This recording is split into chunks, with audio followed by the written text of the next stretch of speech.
সবাইকে অভিনন্দন। আশা করি সবাই ভালোই আছেন, সুস্থ আছেন এবং পরম ঈশ্বরের কাছে আপনাদের সুস্থতা সবসময় কামনা করে থাকি। সবসময় ভালো থাকবেন, হাসিমুখ থাকবেন। এতে করেই আমাদের সফলতা আসবে। আমরা মনে, মনে খুব ভালো এবং উচ্চ আকাঙ্ক্ষা নিয়ে থাকব।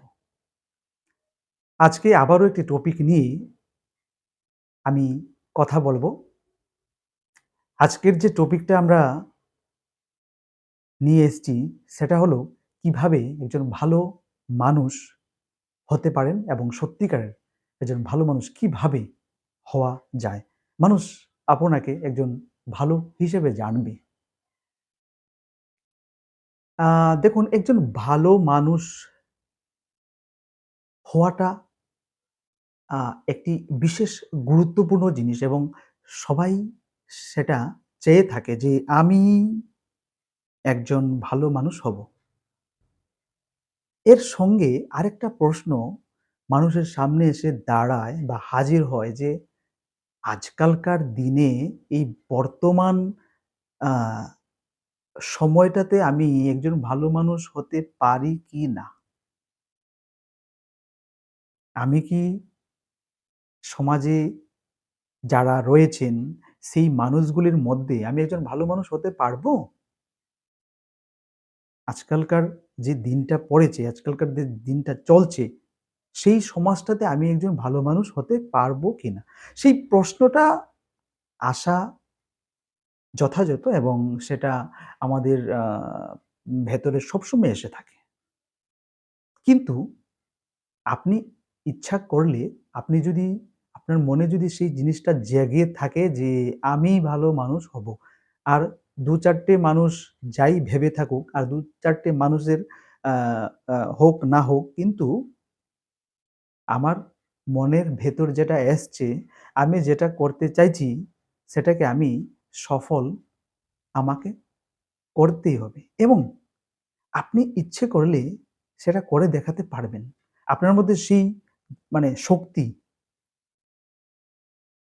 রয়েছে যেটা আপনি জাগিয়ে তুলতে পারেন এবং তুলতে পারলেই আপনি অসাধারণ একজন ব্যক্তি হয়ে উঠবেন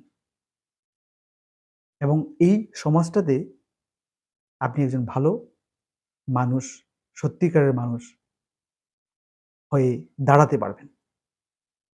তাহলে এসব বলার সঙ্গে, সঙ্গে আ আমরা কিছু কটা বৈশিষ্ট্য আমার কাছে আছে। সেই বৈশিষ্ট্যগুলি আপনাদের সামনে আমি আ এখন আলোচনা করব। ওই বিষয়গুলি নিয়ে আমি কথা বলব। আমাদের দেখুন ১ম আ আমরা যে ১ম পয়েন্টটা পাচ্ছি এখানে বৈশিষ্ট্যটা আমার কাছে লেখা রয়েছে। সেটা হচ্ছে গিয়ে আমি যদি একজন ভালো মানুষ সমাজটাতে হতে চাই বা আমাকে ভালো মানুষ হিসেবে জানবে আরেকটা অপর লোক, তাহলে আমাকে আগে নিজেকে ভালোবাসতে শিখতে হবে। তাহলে মানে নিজেকে ভালোবাসা। প্রশ্নটা আসবে যে ভালো যারা মানুষ তারা তো অন্যদেরকে ভালো কিছু শিখিয়ে থাকে এবং তাদের নিজেকে ভালোবাসার দরকারটা কি হয়ে পড়ল? বা কেনই বা নিজেকে ভালোবাসার দরকার পড়বে?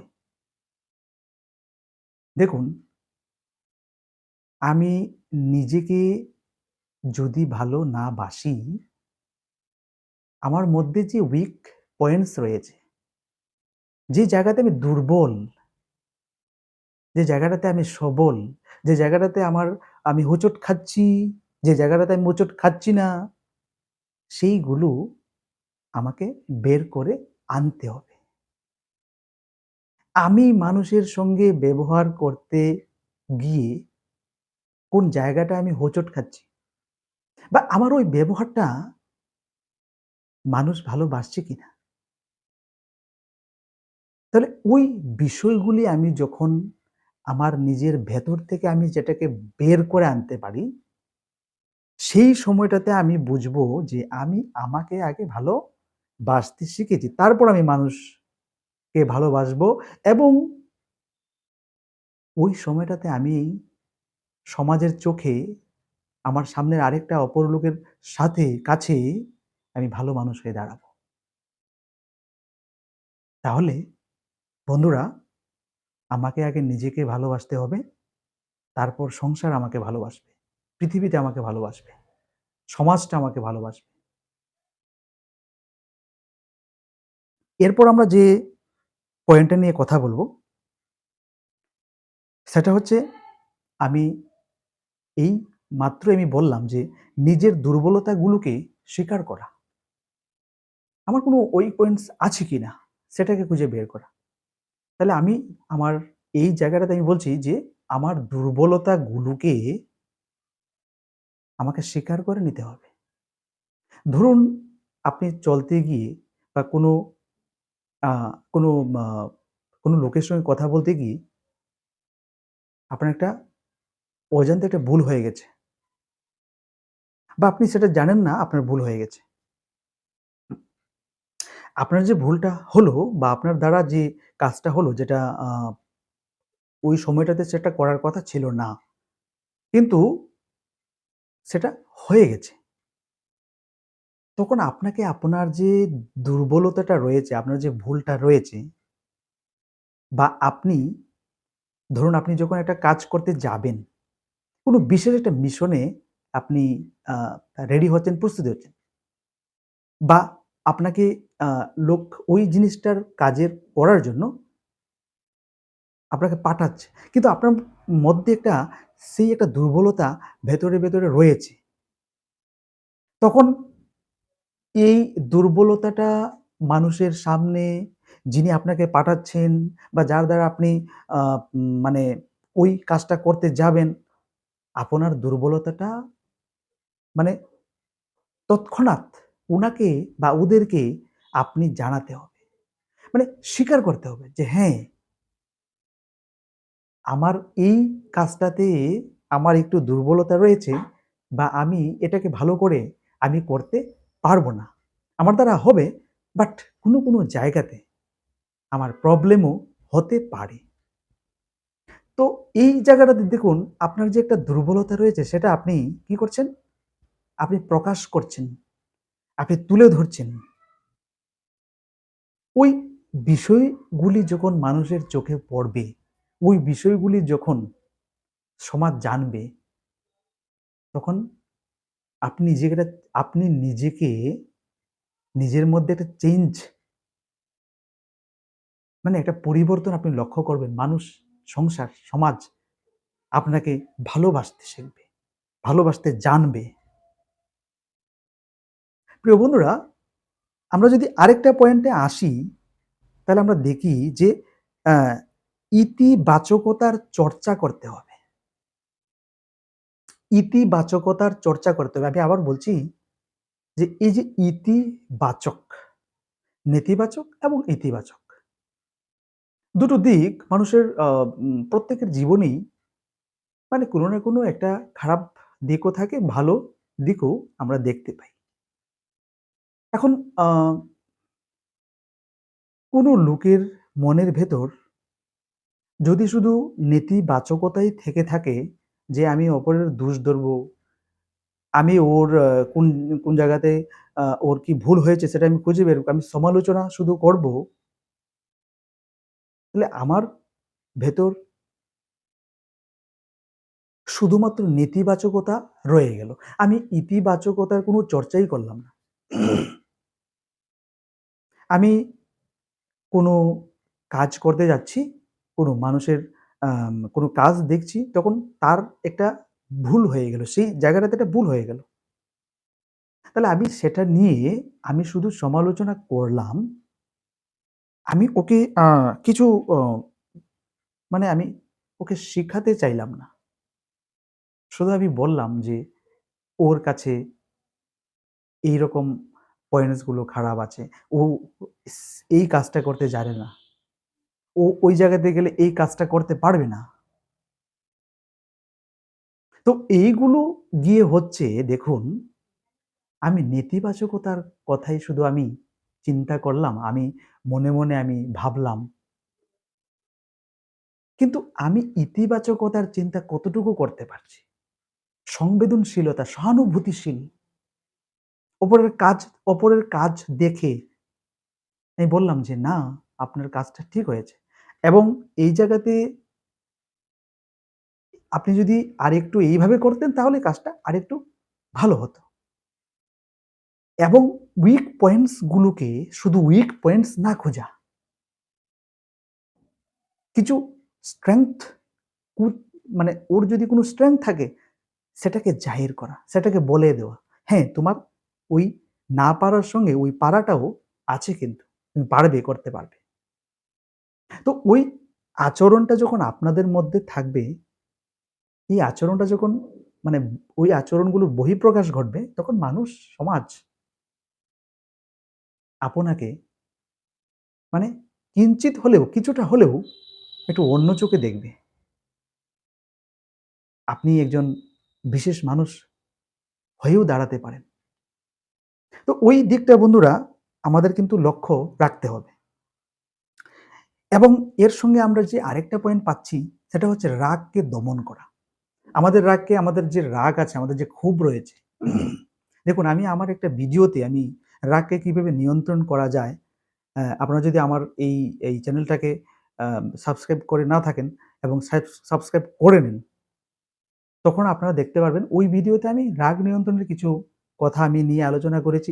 আজকে আমাদের এই পর্বটাতেও আমার যে এই যে পয়েন্টটা, মানে কিভাবে হবেন একজন ভালো মানুষ, ওই পয়েন্টে রাগকে নিয়ন্ত্রণ করা, রাগকে দমন করা। দেখুন রাগ খুব এমন একটা জিনিস যেটা আমাদের জীবনকে ধ্বংস করে দেয় এবং মানুষ এই রাগ নিয়ে থাকতে চায় না। রাগ হয়ে যায়, আমাদের উঠে, ক্ষোভ আমরা সঞ্চার হয়। কিন্তু এই ক্ষোভ হওয়াটা, কিন্তু এই রাগ হওয়াটাকে আমাদের পুরোদমে মানে বাদ দিতে হবে। এটাকে আমাদের মানে আমাদের হৃদয় থেকে এটাকে রিমুভ করতে হবে। উঠিয়ে নিতে হবে। সেটাকে নিয়ন্ত্রণ মানে রাখতে হবে। এই রাগের বশবর্তী হয়ে আমরা এমন কোনো কিছু কাজ করি যেটা মানুষের চোখে, অপর মানুষ যখন সেটাকে জানে, অপর মানুষ যখন সেটাকে দেখে, তখন এটাকে ভালো বলে মনে করে না, ভালো চোখে ওরা দেখে না। তখন আমাদের জীবনে কিছু অবনতি হয়, কিছু খারাপ ইফেক্টস এসে পড়ে, যেটা আমরা কাম্য বলে মনে করি না বা এটা কাম্য নয়। তো ওই জিনিসটা থেকে আপনি বিরত থাকুন, রাগ বেশি হওয়া। রাগের সৃষ্টির মানে সৃষ্টি হওয়াটা। সৃষ্টি কোন জায়গা থেকে সৃষ্টিটা হচ্ছে সেটাকে খুঁজে বের করুন এবং একটা সমাধান নিন। যে ওইগুলি করলে আমার বা এইটুকু যদি আমি আ নিয়ন্ত্রণ করতে পারি তাহলে আমার রাগটাও অটোমেটিক্যালি নিয়ন্ত্রণে আসবে। তো বন্ধুরা এই পর্যন্ত আমরা কিন্তু অ্যা ৪-৫ টে পয়েন্টস আমরা বৈশিষ্ট্যগুলো আমরা আলোচনা করেছি। এরপরে আরেকটা বিশেষ পয়েন্ট আমরা বলব। সেটা হচ্ছে গিয়ে পরমত সহিষ্ণুতা। এই যে পরমত সহিষ্ণুতা হতে হবে। কিভাবে হবেন পরমত সহিষ্ণুতা? পরমত সহিষ্ণুতা জিনিসটাই বা কি? আমরা এই জায়গাতে বলব যে মানুষের প্রত্যেকের জীবনে পছন্দ থাকে, অপছন্দ থাকে। মানে কোনো জিনিসকে নিয়ে পছন্দ থাকে, অপছন্দ থাকে। আমার একটা জিনিস পছন্দ হয়েছে, আরেকজনের এই জিনিসটা পছন্দ নাও হতে পারে। এটা দেখে আপনি যদি মনে, মনে রাগ করেন যে আমি ওই জিনিসটা পছন্দ করেছি, আমার সঙ্গের লোক যিনি আছেন, আমার ফ্যামিলিতে যিনি আছেন, আমার পরিবারের আ যারা রিলেটিভস রয়েছে, ওরাও ওটাকে পছন্দ করবে বা করতে হবে। তো ওই জিনিসটা কিন্তু মোটেই কাম্য নয়। ওই জিনিসটাও কিন্তু আমাদের আ একটা বিশেষ পরিচিতিটাকে মানে ধ্বংসের পথে পরিচালিত করে। ধরুন কোনো একটা খেলা হচ্ছে, একটা দল মানে ওই দলটাকে স্পেসিফিক একটা দলকে আমি ভালোবাসি।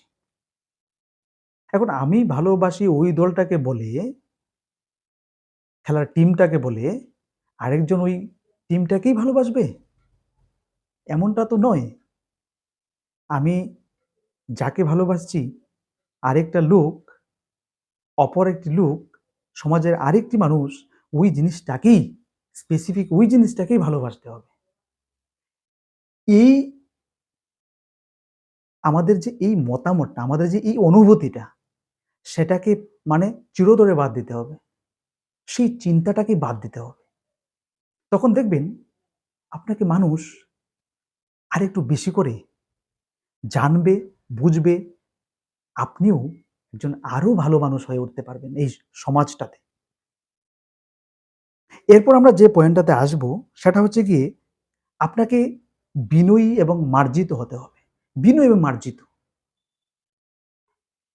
আ আপনি মানুষের সঙ্গে, আপনাকে কোনো একটা কাজের জন্য মানুষ আপনার প্রতি রাগ করে ফেলেছে।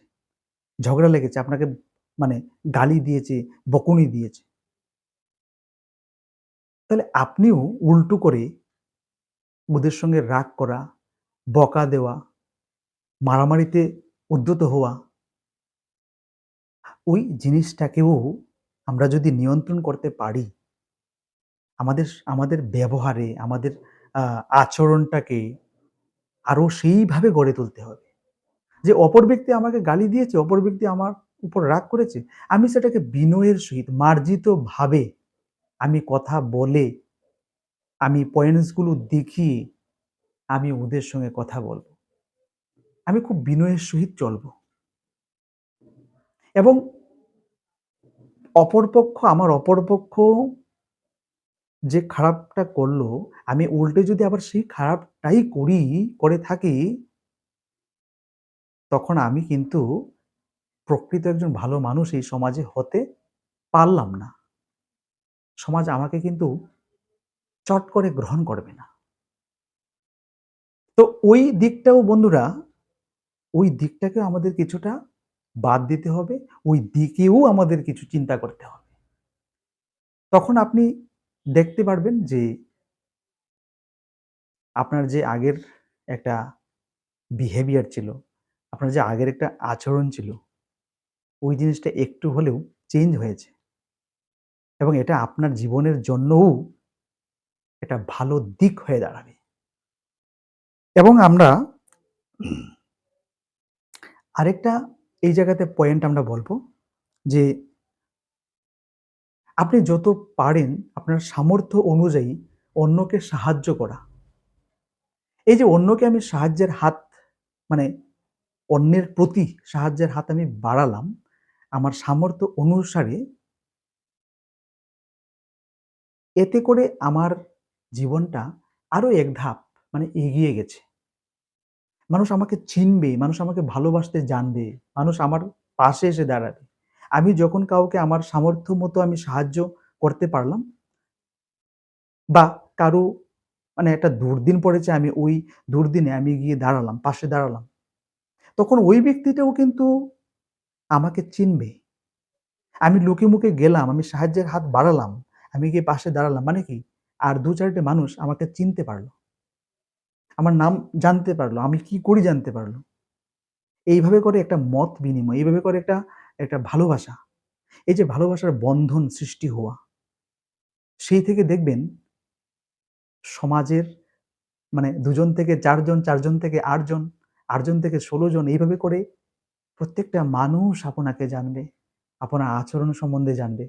আপনি যে সাহায্য করতে পারছেন বা করেছেন, সেটা দিকে, দিকে ছড়িয়ে ছিটিয়ে যাবে। এবং একটা গ্রাম জানা, একটা স্টেট জানা, একটা কান্ট্রি জানা, একটা দেশ আপনাকে চিনতে পারলে, এটা আপনার জন্য একটা মহৎ কাজ, মহৎ দিক হয়ে দাঁড়াবে আপনার আ আ জীবনের জন্য। প্রিয় বন্ধুরা, এই যে ভালো মানুষ কিভাবে হবেন?